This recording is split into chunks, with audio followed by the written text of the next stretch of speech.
اللہ اکبر۔ تو قوم کی بچیاں، آخر مجھے سمجھ میں نہیں آتا، باپ اپنی بیٹی کو موبائل لا کر دیتا کیوں ہے؟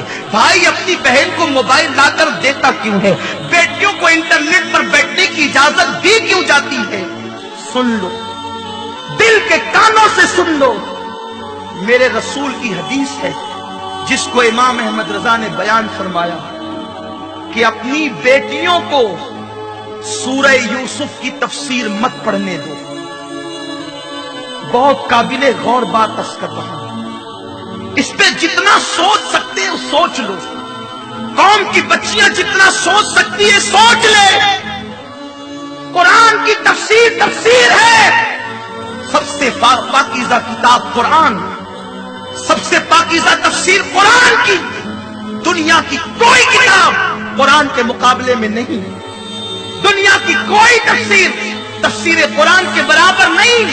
لیکن صحیح حدیث کا مفہوم ہے، میرے غیب کا رسول، غیرت مند رسول، باحیا رسول، پارسا رسول، عصمت کی جان رسول نے فرمایا اپنی بیٹیوں کو سورہ یوسف کی تفسیر مت پڑھنے دو، انہیں سورہ نور کی تفسیر پڑھاؤ، سورہ یوسف کی نہیں۔ اعلیٰ حضرت تحقیق کر کے فرماتے ہیں سورہ یوسف کی تفسیر عورتوں کو منع کیوں کیا گیا، لڑکیوں کو روکا کیوں گیا کہ وہ سورہ یوسف کی تفسیر نہ پڑھے؟ انٹرنیٹ پر بیٹیوں کو بٹھانے والوں، موبائل بیٹیوں کے ہاتھ میں تھمانے والوں، کچھ تو غیرت کا خیال کرو، کچھ تو آبرو کا خیال کرو۔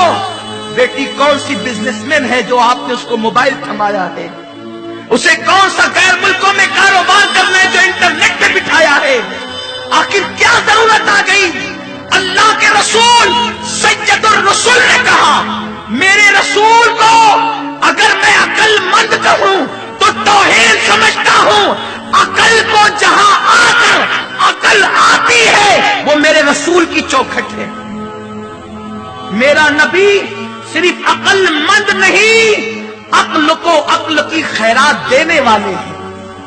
جہاں آ کر عقل مند ہوئی ہے وہ میرے نبی کی ذات، عقل جہاں سجدہ کرتی ہے وہ میرے نبی کی ذات ہے، آبرو کو جہاں آ کر آبرو ملتی ہے وہ میرے نبی کی ذات ہے۔ آقا نے فرمایا عورتوں کو سورہ یوسف کی تفسیر مت پڑھنے دو، بیٹیوں کو سورہ یوسف کی تفسیر مت پڑھنے دو۔ اعلیٰ حضرت فرماتے وجہ یہ ہے کہ اس سورہ یوسف کے اندر ایک عورت کے عشق کی داستان تفسیر میں آ گئی ہے۔ ایک عورت ہے جس کی محبت کی داستان تفسیر میں آئی ہے، آیت کی بات نہیں کرو، تفسیر کی بات کرو۔ اور پھر اس میں عورتوں کے مکر کا ذکر ہے، مصر کی عورتوں کی، وہ جو عورتیں تھی جنہوں نے ہاتھ کاٹ لیے، ان کے مکر کا، ان کے فریب کا ذکر ہے۔ کہیں ایسا نہ ہو کہ تفسیر میں ان عورتوں کے مکر کا ذکر پڑھ کر تمہاری بیٹیاں بھی مکر کا شکار ہو جائیں۔ اگر قرآن کی تفسیر میں عورت کا مکر ہو تو میرے رسول بیٹیوں کو اس کی تفسیر پڑھنے سے منع کر دے۔ اگر قرآن کی تفسیر میں کسی بچی کے، لڑکی کے عشق کا تذکرہ ہو، میرے نبی بیٹیوں کو اس کی تفسیر پڑھنے سے منع کر دے۔ انٹرنیٹ پر کسی زلیخا کی محبت کی داستان نہیں ہے، زلیخا تو بڑی پارسا تھی، زلیخا کی عظمت پر میرے ماں باپ کی عزت قربان ہے، قوم کی بیٹیوں کی آبرو قربان ہے۔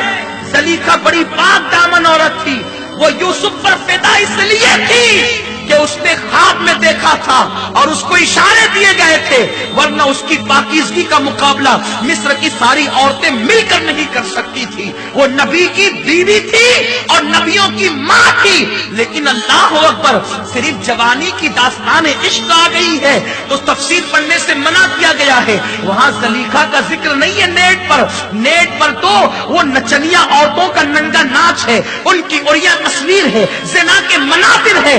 جب